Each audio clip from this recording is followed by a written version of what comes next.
Let's make a fantastic summer side dish. It is my orzo and grilled corn salad with cannellini beans and feta.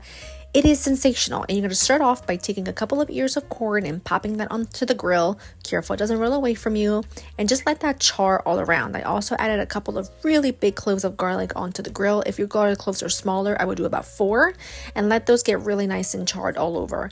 I went in my herb garden. I got lots and lots of chives. I also got basil and parsley.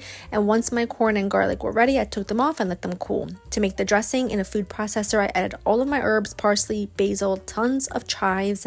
And then I went ahead and, as carefully as I could, peel and squish out that roasted, or I should say grilled garlic. It's sticky. It's a little bit sticky, but it's so sensational in this. I added the zest of a half of a lemon and the juice of a half of a lemon. And then to that, you want to make sure you add a really good pinch of salt. For some reason, I missed adding that clip in, but trust me, you want to salt it well. A couple of tablespoons of extra virgin olive oil, and you're going to add about 3/4 of a cup of mayo. I use light mayo. I wouldn't use fat-free, but light mayo works well. Blend that until smooth.